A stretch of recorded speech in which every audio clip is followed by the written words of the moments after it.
안녕하세요. 서울에서 장사를 하면서 살고 있는 58세 여성입니다. 저는 22살 어린 나이에 결혼을 해서 하루도 쉬지 않고 일만 하면서 살아왔습니다. 타임머신을 타고 그 시절로 돌아가라고 한다면 저는 죽으면 죽었지 절대 가지 않을 정도로 몸서리 쳐지는 날들이네요. 그렇다고 해서 얼마나 고생했는지 넋두리를 하려고 사연을 보내는 것은 아닙니다. 오늘 제 딸에 대해 이야기하려고 이렇게 글을 쓰고 있는데요. 딸이 안사돈 때문에 마음고생이 심했습니다. 돈이 많다고 저와 제 딸을 사람 취급도 하지 않던 안사돈이 정말 미웠죠. 그 일만 떠올리면 지금도 눈물이 흐를 정도로 억울하고 분합니다. 아버지께서 시장에서 배달 일을 하시면서 사셨거든요. 아침부터 저녁까지 리어카로 시장에 있는 가게들을 돌아다니면서 여러 물건들을 배달해주는 일을 했습니다. 여러 가게 물건들을 배달해주는 일을 했습니다. 시장에 있는 대부분의 가게들이 아버지의 거래처였는데 그 중에서도 생선 가게를 하는 부부와 친하셨습니다. 그 생선 가게에서는 주로 식당에서 주문을 받아서 대량 손질한 다음 생선을 팔았거든요. 손질한 생선을 박스 단위로 나누어서 포장해 놓으면 아버지가 주문한 식당에다가 배달을 해주셨습니다. 이런 식으로 10년 넘게 일하다 보니 가게 사장님과 아버지께서 형 동생 하면서 허물없이 지내셨습니다. 그래서 장사가 끝나면 두 분이서 소주잔을 자주 기울이셨죠. 그때마다 생선가게 사장님께서 신세 한탄을 하셨는데요. 아들놈들이 그런가? 요즘 왜 이렇게 속을 썩이나 몰라. 자식이 아니라 웬수야. 왜 다들 딸 하는지 알겠다니까. 갑자기 그게 무슨 소리야? 무슨 일 있었어? 사장님 아드님 두 분 다 30을 바라보고 있는데도 결혼해서 가정을 꾸릴 생각을 하지 않았다고 해요.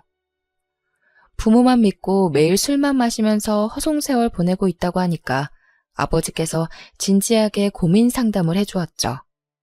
형님, 원래 부모 마음대로 안 되는 게 자식이잖아요. 때 되면 다 하겠죠. 너무 스트레스 받지 맙시다. 둘 중에 한 놈이라도 사람 구실을 하면 원이 없겠는데 나는 자식 보기 지질이 없나 봐. 아들들이 몇 살이길래 그래요? 여자친구도 없어요? 한 놈은 29살이고 다른 한 놈은 28살인데 자네 딸은 남자친구 있는가? 저번에 보니까 착하고 살림도 잘할 것 같던데. 남자친구는 없는 걸로 알고 있는데 저희 딸이 착하고 야무지긴 하죠. 가진 거라고 쥐뿔도 없는데 그나마 딸이 효녀 노릇하니 다행입니다. 아버지 말대로 저는 일찍부터 철이 들어서 초등학생 때부터 부모님 대신 집안 살림을 챙기기 시작했어요. 해가 뜨기 전에 아버지께서 시장으로 나가 배달 일을 하셨고 엄마는 작은 공장에서 품을 팔고 계셨으니까요. 살림이 넉넉할 리가 없었죠. 집안 살림만 챙긴 게 아니라 고등학교에 들어간 뒤부터 부모님을 대신해서 돈 관리를 도맡아서 했어요. 그러다 엄마 건강까지 안 좋아지자 제가 공장에 나가서 일을 하게 되었습니다. 생선가게 사장님께서 그런 제 사정을 알고 술자리에서 자주 관심을 보이셨어요. 아버지에게 저에 대해 이것저것 물어보면서 관심을 보이다가 뜻밖의 제안을 하였습니다. 자네 딸한테 남자친구가 없으면 우리 아들 소개받아보는 건 어떠나? 우리 딸을요? 형님, 그게 무슨 말씀이세요? 작은 놈이랑 자네 딸이랑 결혼을 시키자는 거야. 큰 놈은 싹수가 노래서 틀렸고 작은 놈은 마누라가 휘어잡으면 사람 구실은 할 놈이거든. 어때? 아, 예. 생각 좀 해보겠습니다. 갑자기 물어보셔서 당황스럽네요. 어허, 생각은 무슨. 나도 고민해보고 해본 말이야. 그리고 만나보라고 소개만 해주는 거지 결혼시키는 것도 아니지 않나? 둘 다 애인이 없다니까 하는 소리일세. 너도 알겠지만 내가 며느리 데려다가 고생시키는 사람도 아니네. 아버지는 딸이 싫어할 거라고 워낙 남자에 관심 없는 애라 소개해줬다가 마음만 상하실 수 있다고 애둘러서 거절했다고 합니다. 하지만 사장님께서 이미 마음속으로 결정을 내리시고 한 번만 자리를 만들어 보자고 하시더군요. 결국 아버지께서 자초지종을 설명해 주면서 남자를 소개받아 보라고 하셨습니다. 사이 어색해질까봐 어떻게든 거절해 보려고 했는데 완강하시더라. 생선가게 형님이 너를 너무 마음에 들어 해서 한 번만 만나봐라. 아들놈은 어떤 놈인지 몰라도 형님이 참 괜찮은 사람이고 집안에 돈도 많아서 만나보면 좋을 거다. 네? 이렇게 갑자기요? 아버지도 참... 만났는데 마음에 안 든다고 하면 어쩌려고 그러세요? 그럼 사이가 더 불편해질 텐데. 생각지도 못한 제안에 당황스러워하니까 엄마까지 거들고 나서더라고요. 사이가 불편해지긴 내가 그분 잘 아는데 이런 걸로 삐지실 분도 아니야. 그냥 가볍게 한번 만나봐. 너도 이제 슬슬 연애 좀 해봐야지. 그럼 딱 한 번만 만나보고 올게요. 다음에 또 만나보라고 강요하시면 안 돼요? 그래, 네가 아무 말도 안 하면 마음에 안 들어하는 걸로 여길 테니까 이야기라도 하고 와봐라. 말은 이렇게 하셨지만 은근히 잘 되길 바라시는 것 같았어요. 생선가게 사장님 아드님을 만나봤는데 성격도 차분하시고 좋더라고요. 너무 조용하지도 않고 너무 활발하지도 않은 분이라 마음에 들었어요. 저랑 말도 잘 통하고 성격이 비슷한 것 같았거든요. 당시에 LP판 모으는 게 취미였는데 집안 사정이 안 좋아서 취미라고 할 수도 없었거든요. 두어 장 정도 있는 LP판을 계속해서 돌려들으면서 힐링을 하고 있었는데요. 그런데 그분도 LP판 모으는 게 취미라는 거 있죠? 저랑 비교도 안 될 정도로 어마어마한 양의 LP판을 가지고 있었어요. 그 말을 듣는 순간 들으러 갈 수 있냐고 물어보면서 급격하게 친해지게 된 것 같아요. 그때부터 현태씨 하던 게 오빠라고 부르며 사이가 가까워졌죠. LP판 때문에 자주 만나다 보니 사귀게 된 건 당연했고요. 오빠와 교제한 지 10개월 정도 되었을 때였습니다. 최근에 아버님이라고 부르기 시작한 생선가게 사장님께서 결혼 이야기를 꺼내시는 거 있죠? 사귄 지도 얼마 안 됐고 결혼 이야기는 아직 이르다는 거 알고 있다. 그런데 너 같은 며느리도 없을 것 같아서 이리 말하는 거다. 지금 결혼하면 이 가게도 주고 고향에 있는 땅도 물려줄 테니까 생각해봐라. 너희들이 결혼 생각이 없다면 큰놈한테 주려고 하니까 서둘러서 정해라. 형한테요? 형 결혼한대요? 저도 모르고 있었는데 아주버님한테 여자친구가 있으셨나 봐요. 게다가 그 여자친구에게 덜컥 애가 생기는 바람에 갑자기 결혼을 하게 되었다고 합니다. 아버님께서는 하는 일도 시원치 않고 갑자기 여자를 데려와 결혼하겠다는 놈을 믿을 수 없다고 하셨죠. 남편 보고 네가 훨씬 낫다며 이렇게 야무지고 똑똑한 여자도 없으니 결혼을 하라고 하셨습니다. 아버님께서 절 칭찬해주는 건 좋았지만 결혼까지는 아직 이르다고 생각했는데요. 그런데 또 아버님이 가지고 있는 땅이 10억 정도 된다고 하니 눈이 휘둥그레해졌습니다. 솔직히 결혼할 나이가 됐기도 했고 이만한 남자도 없을 거라고 생각하고 상견례 자리를 잡았습니다. 이때까지는 정말 행복했죠. 아버님, 어머님께서 저를 반겨주신다는 생각이 들었습니다. 하지만 오직 엄마만이 무언가 이상하다고 느끼셨나 봅니다. 상견례 자리를 파하고 돌아가는데 저한테 결혼하지 않아도 된다고 하는 거 있죠? 이 결혼 꼭 해야겠니? 안 해도 되니까 천천히 생각해봐라. 어? 갑자기 왜 그래? 분위기도 좋았잖아. 나 없는 사이에 아버님이랑 어머님이 이상한 말씀하셨어? 아니, 시장 사람들이 들은 말이 있는데 네 남편이 노는 것만 좋아하는 한량이라고 하더라. 너희들이 오래 만난 것도 아니고 이러다 이혼하는 거 아닌가 해서 걱정이 되네. 에이, 소문 믿지 마. 그 사람들이 오빠랑 친하게 지낸 것도 아니잖아. 아무것도 모르면서 그런 말 한 걸 거야. 그럼 네가 야무지게 잘할 수 있지? 남편 믿지 말고 네가 경제권 다 가져오고 돈 관리해. 이상한 도박하고 여자 만나서 돈 갖다 주는 거 아닌가 감시하고. 알겠어. 엄마는 도대체 무슨 소문을 들은 거야? 저는 시장 바닥에서 떠도는 소문이 뭔지 궁금했지만 엄마는 끝까지 알려주지 않았습니다. 제가 말한 대로 뜬 소문이기도 하고 알아봤자 득볼 거 없다며 파혼할 마음이 생기면 이야기해주겠다고 했죠. 저도 시장 바닥에 오래 있어 보니 여기 토박이 사람들이 얼마나 남 이야기하는 걸 좋아하는지 알고 있었습니다.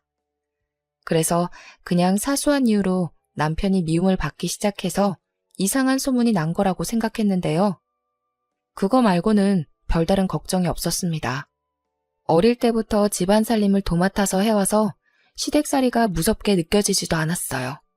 오히려 다른 데서 고생하는 것보다 시댁살이가 훨씬 나을 거라고 생각했죠. 매일 끼니 걱정해야 하는 저희 집보다는 시댁 형편이 100배 더 좋아 보였거든요. 그런데 결혼을 하고 보니 아무도 생선가게를 운영할 생각이 없어 보였습니다. 둘째 아들이 결혼했다며 시장 바닥을 돌아다니며 자랑한 후부터 가게로 출근하지 않으셨거든요. 이러다가 나한테 일하러 가라고 하겠다 싶었는데 역시나 아버님께서 남편과 저를 불러 가게로 나오라고 하시더군요. 너희들 내일부터 가게에 나와서 일해라. 너도 이제 가장이니까 집에서 놀 생각하지 말고 슬슬 생선가게 물려받을 생각해야지. 저랑 남편이 생선가게로 가서 일을 하기 시작했지만 남편이 틈만 나면 자리를 비우고 도망을 갔어요.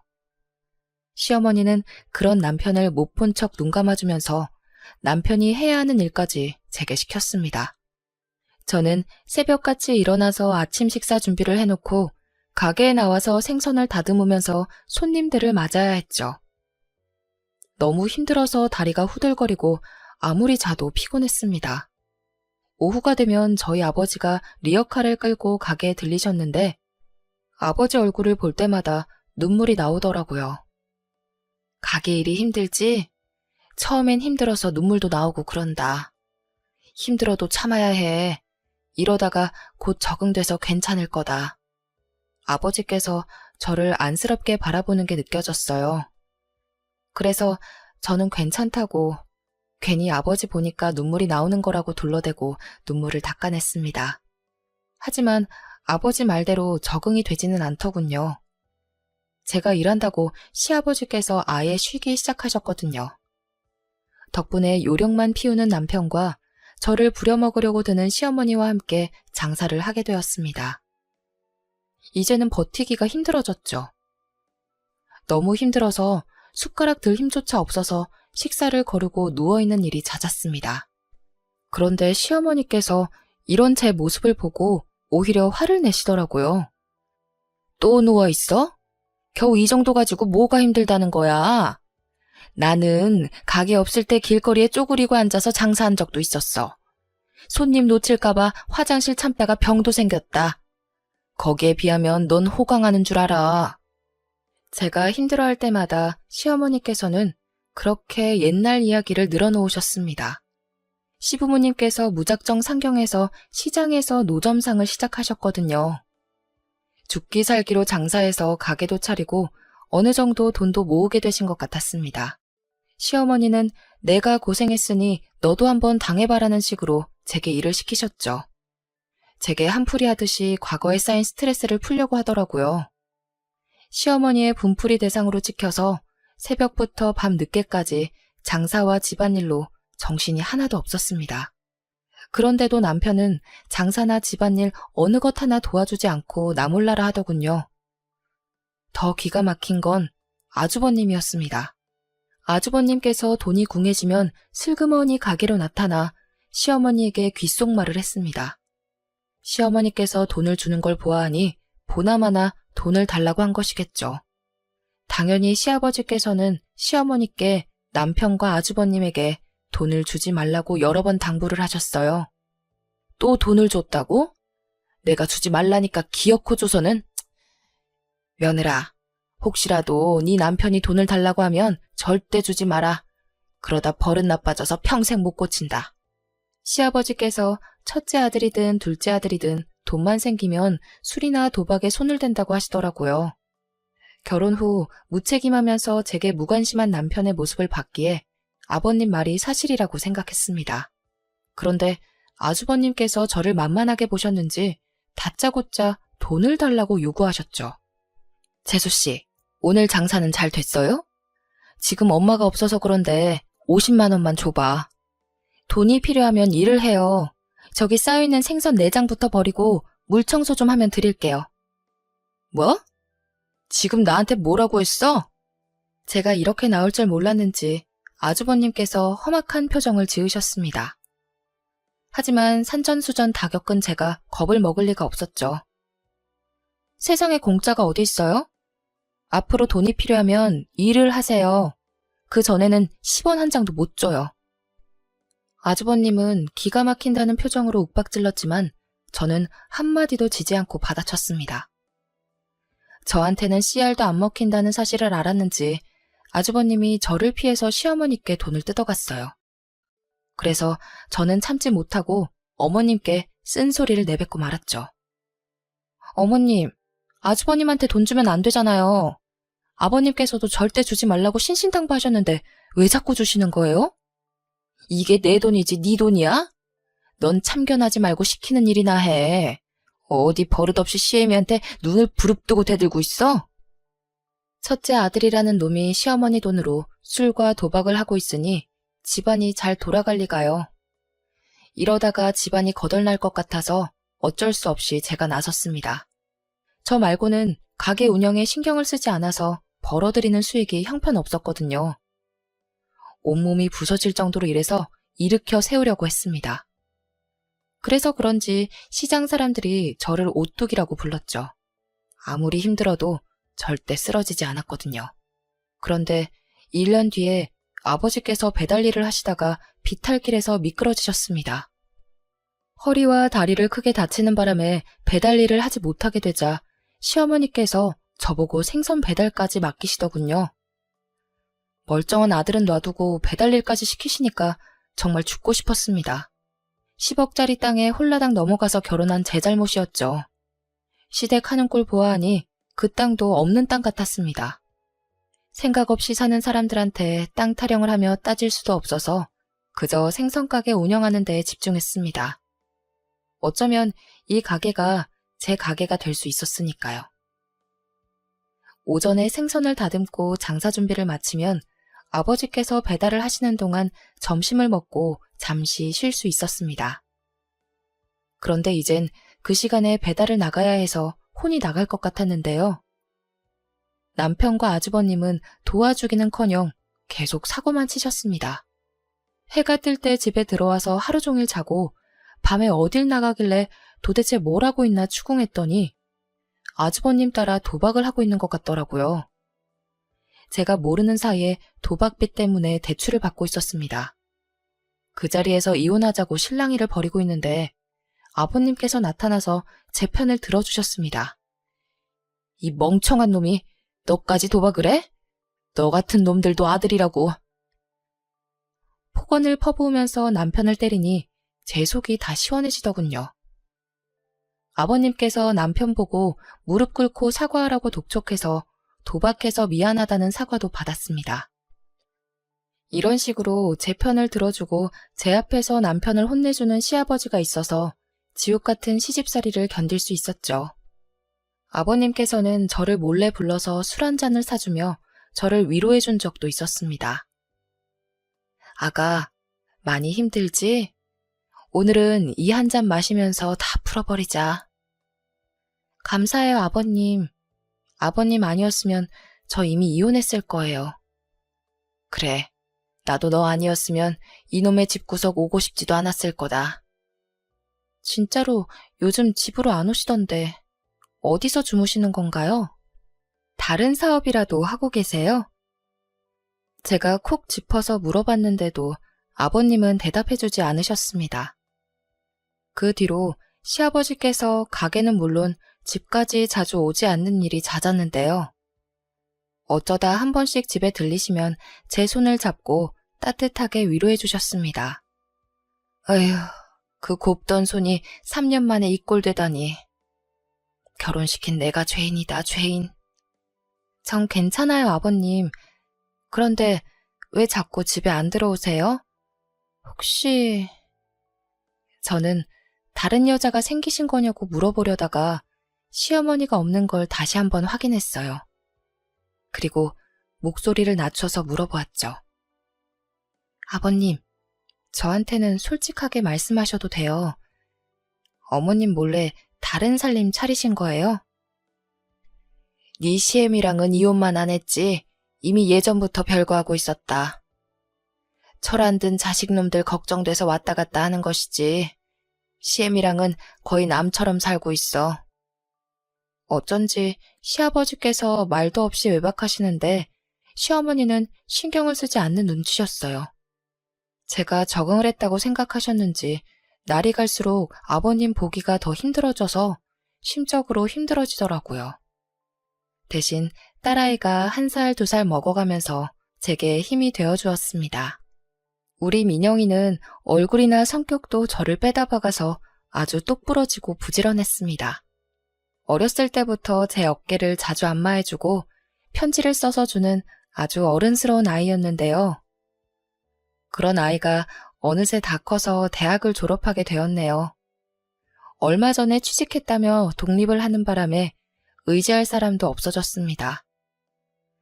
제가 외롭게 가게일을 해내가고 있는데 시어머니께서 자꾸만 이상한 행동을 하시더라고요. 갑자기 깜빡깜빡 하시더니 집 주소를 잊어버리거나 전화번호를 까먹는 일이 자꾸 생기셨습니다. 치매기가 있는 것 같아서 병원에 가보니 치매는 물론 원래 있던 당뇨까지 심해져서 요양원으로 가게 되었는데요. 시부모님이 없다고 해서 자유로워진 것도 아니었죠. 남편과 아주버님은 여전히 날건달처럼 살고 있어서 골칫거리였습니다. 아직까지 저보고 돈을 달라고 하시니까 어머님 생각이 많이 나더라고요. 돈을 주기 힘든 날에는 잔소리를 하며 남편과 아주버님을 내쫓았거든요. 그런데 이제 그러지도 못하니 남편과 아주버님이 장사를 방해하는 일이 잦아졌습니다. 제가 아무리 목소리를 높이고 핀잔을 줘도 듣지도 않아서 이상하게 시어머니가 그리워졌습니다. 그새 미운 정이 생겼는지 얼른 나와서 남편이랑 아주버님 좀 혼내달라며 매일 요양원에 들러서 시어머니의 상태를 살펴드렸는데요. 그러다 몇 달 뒤에 시어머니가 세상을 떠나셨어요. 제게 정겹게 구시지는 않았지만 집안 식구로 오랫동안 같이 사신 분이었으니까요. 조금 더 사근사근하게 대하며 애교 부렸으면 어머님도 마음을 여시지 않았을까 하는 생각도 들었습니다. 그렇게 시어머니를 떠나보내고 장사하는 데만 신경 쓰면서 살 무렵이었습니다. 저희 딸이 잘 나가는 사업가의 아들과 결혼한다고 하더군요. 상견례 자리를 가지기 전에 저희 집으로 불러서 얼굴을 보니 생긴 것도 훤칠하게 생겼고 말투도 귀티났습니다. 하는 일을 물어보니 딸이 다니는 회사의 원청회사 직원이라고 하더군요. 비즈니스 문제로 자주 만나다가 사귀게 되었는데 알고 보니 사위가 원청회사 회장의 아들이었던 겁니다. 저는 딸아이가 이런 남자랑 결혼하게 돼서 너무 기뻤죠. 저와는 다르게 꽃길을 걸을 거라고 생각했습니다. 하지만 상견례 자리에서 안사돈을 만난 뒤로 그런 생각이 싹 사라졌습니다. 제가 생선 가게를 한다는 사실을 알고 안사돈이 제 몸에서 비린내가 난다고 비웃더라고요. 어디서 비린내가 나나 했더니 사돈한테 나는 거였네. 내가 코가 예민해서 미안해요. 향수라도 뿌릴래요? 생선 냄새가 심해서 머리가 아프네. 네? 생선 냄새요? 저 씻고 왔는데 무슨 말씀하시는 거예요? 아유, 아니에요. 제가 말 실수했네요. 그런데 생선 팔아서 혼수하실 수 있으시겠어요? 어려우시면 말씀하세요. 무리하지 않으셔도 돼요. 저는 안사돈이 원하는 만큼 맞춰보겠다고 했지만 안사돈은 대놓고 저를 비웃고 있었습니다. 길거리 노숙자를 보는 것처럼 안쓰럽게 쳐다보더니 한숨을 푹 쉬는 거 있죠? 아유, 됐어요. 혼수 마련하다가 빚더미에 앉으면 안 되잖아요. 아, 머리 아파. 내가 비린내만 맡으면 두통이 와서 죄송해요. 이만 일어나 볼게요. 더는 못 앉아 있겠네. 안사돈이 이런 식으로 저를 무시하더군요. 제가 결혼하지 말라고 말리니 딸아이가 눈물을 흘렸습니다. 자기는 이 사람 아니면 안 된다는 거 있죠. 게다가 사위까지 절 찾아와서 어머니께서 원래 냄새에 예민하셔서 말실수를 하신 것 같다고 석고대죄했습니다. 딸이랑 사위가 이렇게 하는데 결혼 반대하기가 좀 그랬습니다. 사돈이야 어쩌다 한번 볼 텐데 제가 참으면 된다고 생각했는데요. 그런데 딸아이를 결혼시키고 나니 저한테 하던 갑질을 딸한테도 하더군요. 안사돈이 수산시장에서 손질도 하지 않은 생선을 2박스나 가져왔습니다. 그 생선들을 깔끔하게 손질하라고 시켜서 딸아이가 못한다고 했죠. 생선 손질이요? 전 이런 거 못해요. 한 번도 안 해봤어요. 뭐? 생선 장수 딸이 생선 손질을 못해? 못하는 척 하지 말고 빨리 다듬기나 해. 네? 저는, 딸아이가 당연히 생선 냄새를 맡고 헛구역질을 했습니다. 저희 딸이 어릴 때부터 비위가 약해서 비린내가 나는 건 먹지도 못했거든요. 그걸 그 자리에서 알아놓고 안사돈이 매번 생선을 사와서 딸아이에게 손질을 시켰습니다. 참다 못한 딸아이가 친정에 와서 그동안 당한 짓을 전부 다 이야기했습니다. 내가 비린내 못 맡는다고 말씀드려도 계속 생선을 가지고 오시는데 어떡해? 시어머니 때문에 더는 못 참겠어. 확 이혼할까 봐. 뭐? 이혼? 엄마도 안 한 이혼을 네가 한다고? 그러니까 엄마가 결혼 말릴 때 그만뒀어야지. 괜히 고집 부려서는. 아니, 내가 이럴 줄 알았냐고. 나도 후회돼. 마음에 안 든다고 이혼하면 세상 사람들 다 이혼하겠다. 엄마도 이혼 안 하고 꾹 참고 버틴 거 알고 있잖아. 이참에 생선 손질도 해보자. 죽을 때까지 안 할 수는 없으니 이제부터 하나씩 해봐야지. 남편도 시어머니 편만 들고 내 말은 듣지도 않는데 어떻게 살아. 시댁에 내 편이 한 명도 없어서 너무 힘들어. 네 남편도 사정이 있는 거겠지. 무작정 싫다, 짜증난다고 말하지 말고 차분하게 각자 사정을 이야기해보자고 해봐라. 생판 남남이 만났는데 어떻게 매사에 마음이 맞겠니? 각자 살아온 환경이 달라서 생각하는 마인드도 다를 거 아니야. 딸이 안사돈 때문에 못 살겠다고 신세한탄을 할 때마다 저는 딸의 하소연을 들어주면서 다독여 주었어요. 시댁살이를 해본 터라 딸의 마음고생을 누구보다 잘 알고 있어서 걱정이었습니다. 마음 같아서는 당장 안사돈에게 달려가 왜 내 딸을 구박하고 못 살게 구냐고 따지고 싶었는데요. 그랬다가는 집안 싸움이 될 것 같아서 딸에게 넓은 마음으로 이해해라, 참으라는 말밖에 해줄 수 없었습니다. 그러다 저의 조언을 후회하게 되는 날이 찾아왔습니다.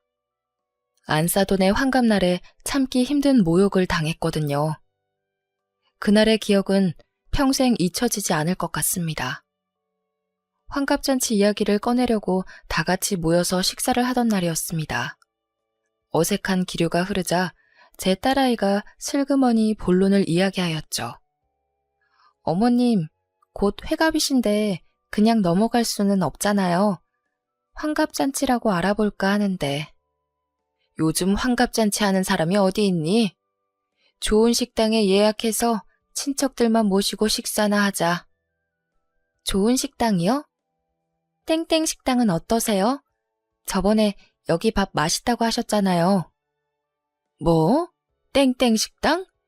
설마 땡땡동에 있는데 말하는 거니? 사돈은 자기가 바라던 규모의 식당이 아니었는지 인상을 쓰더라고요. 딸아이가 그럼 어느 식당이 좋냐고 물어봐도 대답을 해주지 않았어요. 됐다. 그냥 거기로 예약해라. 그런데 왜 이렇게 비린내가 나는 거지? 자기 맘대로 안 된다고 이런 식으로 또 눈치를 주려나 봅니다. 갑자기 손수건을 꺼내 코를 막더니 주위를 두리번거리다 저와 눈이 마주쳤습니다. 사위도 당황스러워하며 어떻게든 사돈을 말리려고 했죠. 아무 냄새도 안 나는데 무슨 비린내가 난다고 그래. 네 코에는 이 냄새가 안 난다는 말이야? 너무 지독해서 현기증이 나는데? 안사돈은 제게 눈총을 주다 못해 다른 친척들에게 제가 시장에서 생선을 팔다가 와서 비린내가 나는 거라고 이해해달라는 말을 하더군요. 친척들의 시선이 제게 쏠리자 수치스러워져서 금세 얼굴이 달아오르고 말았습니다. 더 이상 앉아있을 수가 없어서 자리를 박차고 나오니 사위는 급히 따라 나와서 거듭 사과를 했습니다. 장모님, 죄송합니다. 저희 엄마가 또 무례하게 대해서 정말 죄송합니다. 제가 그러지 말라고 말씀드렸습니다. 이제 이런 일 없을 겁니다. 이런 일이 더 이상 없다고 하더라도 제가 받은 상처는 지워지지 않을 것 같습니다. 결국 그동안 쌓인 서러움에 눈물이 솟구쳤고 사위가 보는 앞에서 눈물을 보이고 말았죠. 딸아이도 따라 나오다 제가 우는 모습을 보고 소리를 질러댔습니다. 말했다며. 당신이 어머님이랑 잘 이야기해서 다시는 그러지 않게 하겠다며. 그런데 왜 이러는데? 됐어. 나 이혼할게.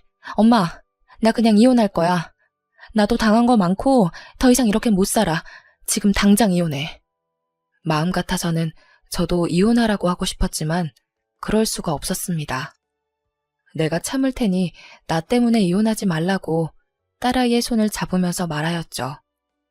그 말을 듣자마자 딸아이가 제 품에 안겨서 펑펑 울고 말았습니다. 그렇게 한바탕에서 잠잠해지나 싶었는데요. 역시나 시댁에서 문제가 생기더군요. 바깥사돈이 실수를 하는 바람에 오랫동안 하던 사업이 휘청거렸습니다. 기획이사가 바깥사돈에게 새로 파트너가 된 회사를 소개하면서 투자를 하자는 말을 꺼냈거든요. 이때 잘못된 선택을 하고 말았죠. 사장님, 이번에 저희들과 새로 거래를 트게 된 회사입니다. 아주 전망이 밝고 탄탄한 회사라서 사장님이 투자하시면 좋을 것 같아요. 오, 그래? 어떤 회사길래 그래? 기획이사는 바깥사돈의 대학 후배이자 회사 창립 멤버이기도 해서 엄청나게 신뢰했다고 해요. 15년 넘게 바깥사돈과 함께 같이 해온 동료라서 투자에 대한 정권을 주었는데 사기를 당하게 되었습니다. 파트너 회사에 투자한다고 해놓고 투자금을 조금씩 횡령했던 거죠. 조금씩 공금이 빼먹다 보니 회사도 자금 압박을 받게 되었는데요. 그제서야 무언가 수상함을 느낀 바깥사돈이 정밀 회계감사를 해보고 그동안 모르고 있었던 기획이사의 비리를 알게 되었던 겁니다. 하지만 그놈은 휴가를 핑계로 도망을 가버린 상태였고 그놈이 빼간 공금이 무려 15억에 가까웠다고 해요. 더 큰일은 내부 비리가 업계에 알려지면서 거래하던 회사들이 하나씩 거래를 중단한 것이었습니다. 자금 압박에 이어 매출도 떨어지니 버티기 힘들어져서 은행에 대출금 상환 연기를 신청했다고 합니다. 하지만 그마저도 거절당하고 어음을 막지 못하고 회사가 부도나버리고 말았죠. 바깥사돈의 사업 실패로 졸지에 빚더미에 나앉게 된 사돈댁이 집을 팔게 되었습니다. 한마디로 길거리에 나앉게 된 것이었는데요. 딸아이가 제 집으로 찾아와 이 사실을 전부 다 이야기해 주었습니다. 엄마, 나 이제 어떻게 해? 시댁이 알거지 신세가 됐는데 어쩌면 좋아. 딸이 울면서 집은 이미 경매로 넘어갔고 살림살이에는 압류 딱지가 붙어버렸다고 설명해 주었죠. 게다가 사위의 월급까지 압류되었다는 말을 듣고 헛웃음을 지었습니다. 안사돈이 충격을 받고 알아 누워버렸다고 하네요. 제가 안사돈에게 무시당했던 걸 생각하면 꼴 좋다고 하고 싶었지만 딸을 생각하면 그럴 수가 없었죠. 그래서 딸아이를 위해 시댁으로 갔습니다. 사돈이 헬쑥한 얼굴로 시댁 문을 열어주길래 딸아이한테 이야기 다 들었다고 했죠. 다 듣고 왔어요. 집에 압류 딱지까지 붙었다면서요? 뭐라고요? 참, 남이사 압류 딱지가 붙든 말든 이야기 다 들었다면서 무슨 이야기가 더 듣고 싶어서 온 거예요? 도와주려고 왔죠. 그런데 저한테 도움받기 싫으신가 보죠? 도와주긴 개뿔. 자기 입에 풀칠도 하기 힘들어하면서 그쪽이 잘 사세요. 괜히 도와주려다가 노숙자 되지 말고. 노숙자는 자기가 될 것 같은데 아직도 현실 파악이 덜 됐나 봅니다. 그래서 제가 미리 준비해둔 5층짜리 상가 건물 등기부등본을 안 싸돈 얼굴에 던져버렸죠. 안 사더니 등기부등본을 보고 놀라더니 말투부터 달라졌습니다. 아니, 이게 도대체 뭐예요? 뭐긴요, 건물 등본이죠. 이 건물 제 딸 앞으로 해줄 거예요. 건물을 팔든지 담보로 대출을 받든지 제 딸이 알아서 할 테니까 그렇게 하세요. 최소 30억은 나가는 건물이라 요긴하게 쓰일 거예요. 딸도 모르고 있던 사실이라서 깜짝 놀라 등본을 확인해 보더군요. 워낙 일만 하고 구두쇠처럼 사느라 제가 건물주라는 사실을 딸도 모르고 있었던 거죠. 수십억짜리 건물을 가지게 된 건 모두 시아버지 덕분이었습니다. 시아버지께서 집을 아예 떠나시면서 저를 조용히 불러서 땅 문서를 주셨거든요. 원래 아들 놈들 주려고 했는데 이 집안에서 믿을 사람은 색이 너밖에 없구나. 다른 인간들은 재산 줘봤자 며칠 못 가서 전부 말아먹을 게 뻔하다. 이 땅은 팔지 말고 잘 가지고 있거라. 조만간 좋은 소식이 있을 거다. 시아버지께서 다른 살림을 차렸어도 자식이 없으니 이 재산만큼은 아들들에게 주고 싶었다고 하셨어요. 시아버지가 가게를 제게 맡기고 집에도 들어오지 않으셨던 건 부동산을 보러 전국을 다녔기 때문이었죠. 시아버지는 부동산에 밝은 지인과 함께 괜찮은 땅을 샀고 시세가 오르면서 돈을 많이 불리게 되셨어요. 그러다가 아주 좋은 땅을 보게 되신 건데요. 처음에는 버려져 있는 황무지였다고 합니다. 도심에서 멀고 교통도 불편해서 공장을 지을 수도 없었다고 해요. 전에 듣기로는 아버지와 지인분께서 최소한 5년 안에 이곳이 개발될 거라는 확신을 가지셨어요. 지금 사서 묻어두자. 여기가 개발되는 건 시간 문제야. 5년 뒤에 안 되면 10년 뒤에는 되겠지.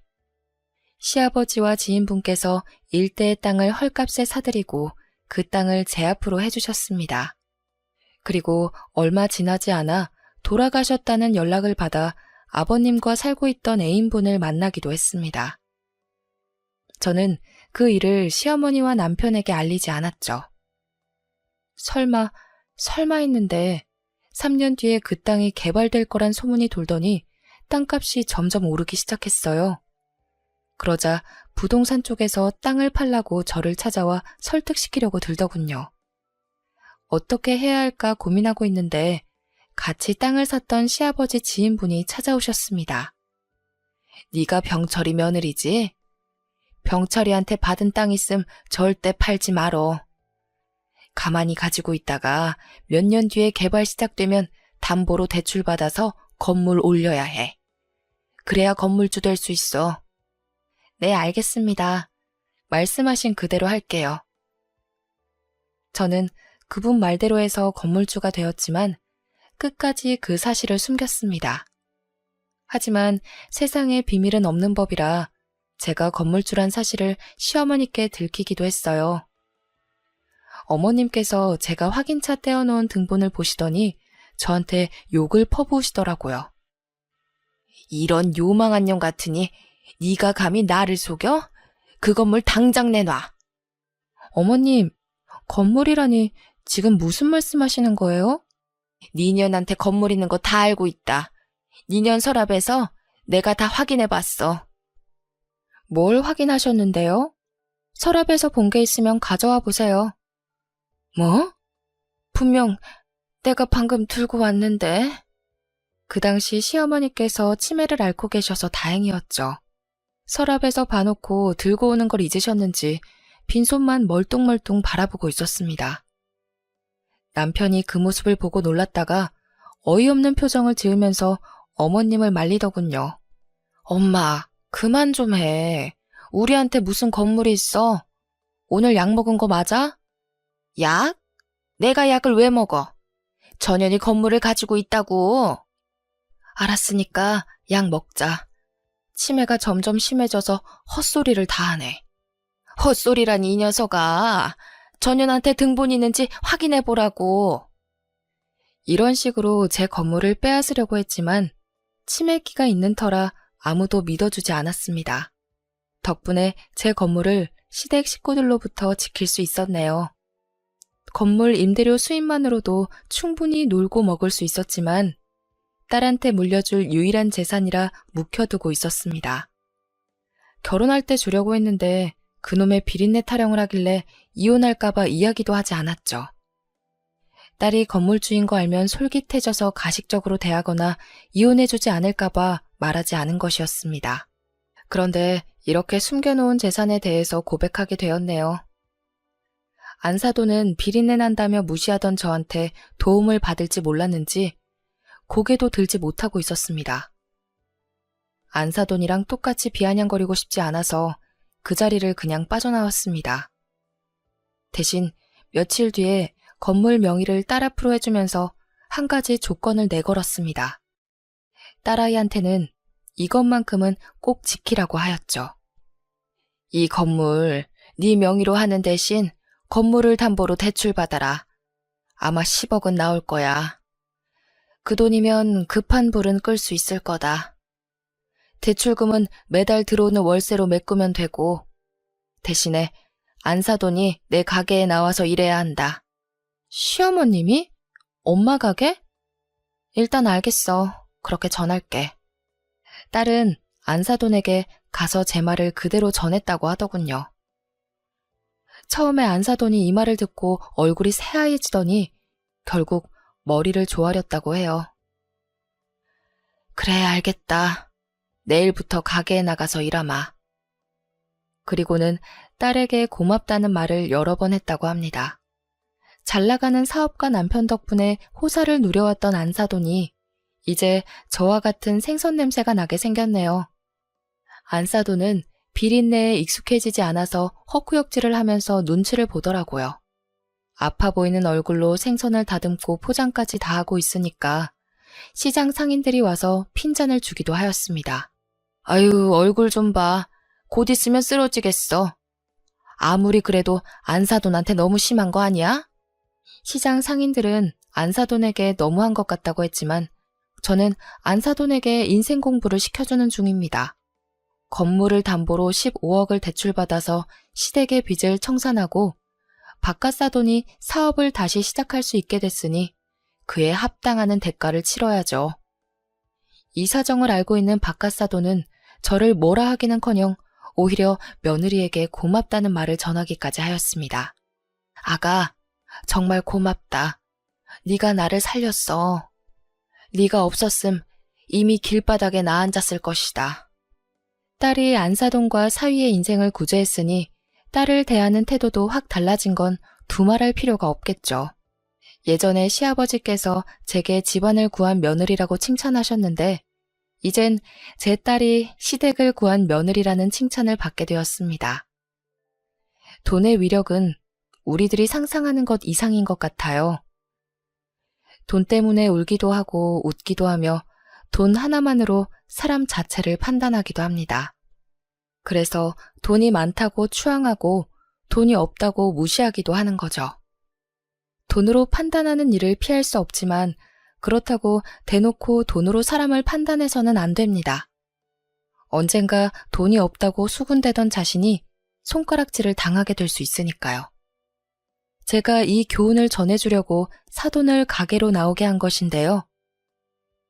이제 가게에 나오지 말라고 했더니 안사돈이 힘이 남아있는 한 저와 함께 장사를 하고 싶다고 말하였습니다. 아무래도 저랑 같이 장사를 하면서 안사돈도 무언가 깨달은 게 있는 거 아닐까요? 안사돈과 매일 붙어있게 될 줄은 몰랐는데 사람 일은 정말 알다가도 모를 일인 것 같습니다. 그러니 여러분들도 돈으로 사람을 판단하는 일은 삼가시길 바랍니다. 이만 사연글 줄이면서 여러분들의 행복 또한 바라도록 하겠습니다. 감사합니다.